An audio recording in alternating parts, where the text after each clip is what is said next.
안녕하세요, 장비그래퍼입니다. 이번 영상은 후지 XS10에 관한 이야기입니다. 평소처럼 그렇게 깊은 사용기는 아니고요. 한번 간략하게 그간 사용했던 소감을 남겨보는 영상이 되겠습니다. 일단 이 카메라 자체는 X 프로 3와 XT3와 같이 X트랜스 시모스4에 2600만 화소급 센서가 들어간 기기입니다. XT3 같은 경우에는 제가 방출하면서 별도의 리뷰를 작성하지는 않았지만 X 프로 3는 X 프로 2 사용기에서 간략하게 테스트해서 언급드린 게 있으니까 그거는 한번 참고해 보셔도 좋을 듯 하고요. 사실 후지기 같은 경우에는 같은 세대의 센서는 거의 차이 없이 동일한 이미지 퀄리티를 보여주고요. 필름 시뮬레이션이 추가되거나 빠지거나 하는 그 정도가 있을 것 같네요.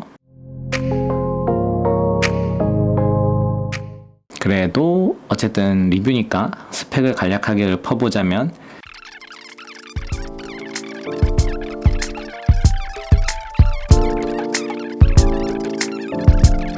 수준이 될 거라고 생각은 됩니다.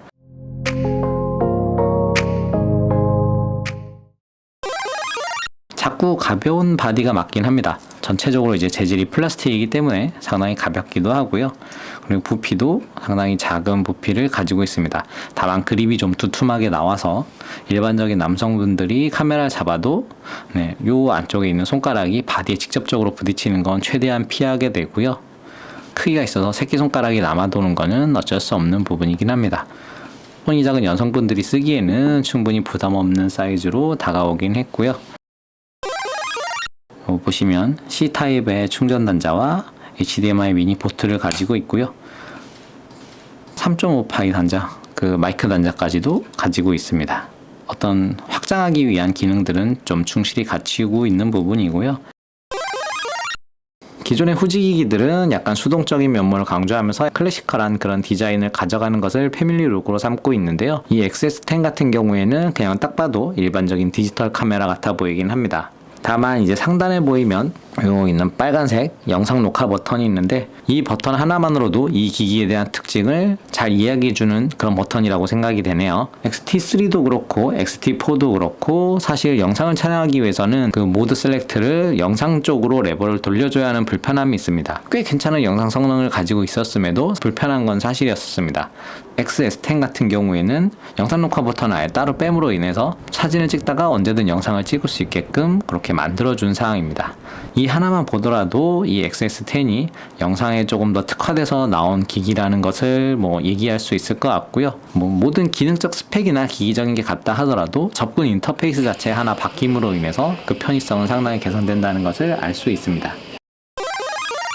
게다가 이 4세대 기기 중에서 이 손떨방이 들어가 있는 것 하나만으로도 다른 기기와의 차별점을 줄 수가 있는 부분입니다. T3도 그렇고 프로3도 그렇고 그렇게 나온 기기들은 손떨방이 없죠. 물론 기존에 나왔던 XH1 같은 경우에는 손떨방이 달려 나오긴 했었지만 그긴 2400만 화소의 그 전 세대의 센서라고 보시면 될 것 같고요. 바디의 외관 같은 경우에는 말씀드린 것처럼 이렇게 동영상 녹화 버튼이 있는 것 빼고는 별다른 특징은 없습니다. 일반적인 디지털 카메라와 같다고 보시면 되고요. 다만 액정이 회전 액정을 채용하고 있어서 요것 역시도 영상에 있어서는 상당히 쾌적한 부분으로 작용하는 것이 사실이긴 합니다. 후지 같은 경우에 XT 시리즈는 이상하게도 2축 틸트 액정을 고집을 하고 있고요.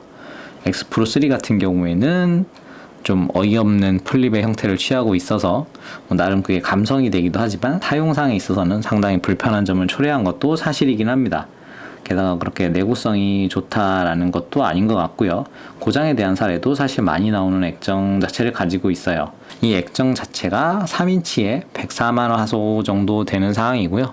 리뷰를 한다거나 뭔가 촬영을 하기에 있어서는 상당히 적당한 화질을 보여주고는 있습니다. 물론 이게 캐논의 USR5 같이 200만 화소급의 액정이 아닌 터라 액정의 화질이 안 좋아 보이긴 하지만 촬영 시에는 충분히 볼만한 화질을 가지고 있고요. 터치 AF나 여러 가지 편의성적인 측면을 가지고 있는 것도 사실이긴 합니다. 영상의 퀄리티 같은 경우에는 기존의 XT3일 때도 상당히 마음에 들었었던 부분입니다. XS10 역시도 높은 비트레이로 담아내는 영상은 질적으로 상당히 만족감을 주기도 했고요. 어떤 분들은 그 후지가 영상에서도 필름 시뮬레이션을 먹일 수 있어서 좋다라고 하시는 분들도 있는데요. 사실 저는 필름 시뮬레이션을 그렇게 좋아하지는 않습니다. 있으면 재미삼아 써보고는 있지만 저는 그때그때 기분에 따라서 보정을 하는 편이라서 그냥 약간 물 빠진 원본을 더 선호하는 부분도 있기 때문에 굳이 필름 시뮬레이션에 대한 얘기는 저는 하지 않도록 하겠습니다. 그리고 FHD에서도 240프레임까지의 슬로우 촬영이 되는 건 역시도 상당한 메리트이긴 한데 거의 저는 사용을 하지는 않았어요. 제가 그렇게 슬로우 모션을 자주 사용할 일이 없더라고요. 사실 이 기기를 사용하면서 AF에 대해서 그렇게 큰 불만은 없었습니다. 그냥 일상적으로 사용하기에는 무난한 수준이고요. 저 같은 경우에는 이제 영상은 역동적인 것보다는 이제 리뷰나 그런 영상을 사용했기 때문에 그냥 일반적인 촬영에서는 무난하게 사용할 수 있었던 걸로 그렇게 기억을 하고 있습니다. 사실 XT3와 그렇게 큰 차이가 없다고 봐도 무방한 사항입니다.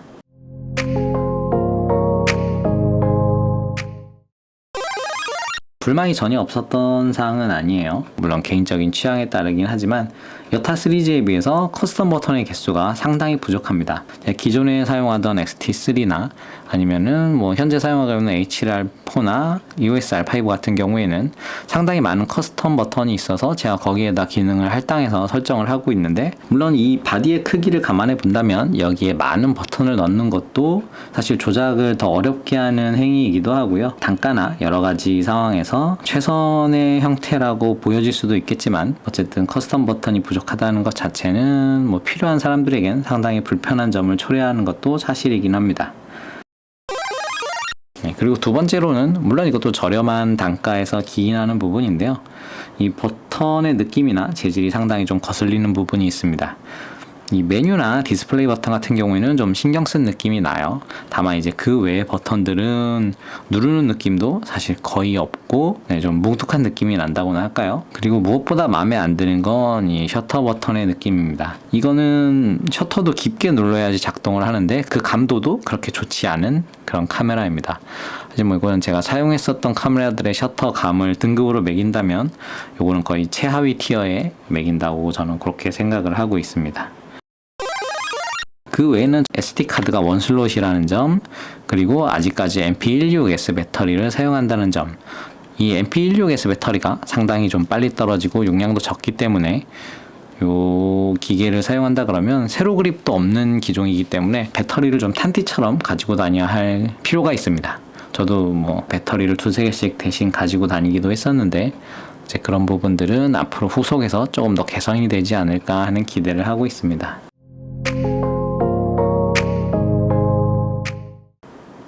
개인적으로는 이 바디를 가벼운 영상용이나 스틸용 사진기로 사용하는 데 있어서 전혀 부담은 없었고요. 이거는 지금 당장 카메라에 입문한다는 그 어떤 분들이 쓰신다 하셔도 무난한 화질과 결과물을 얻을 수 있는 바디라고 생각은 합니다. 혹시 이 카메라를 염두에 두고 계신 분들이 계시다면 개인적으로는 상당히 괜찮은 카메라였고 만족한다라는 말씀을 드리고 싶습니다. 감사합니다.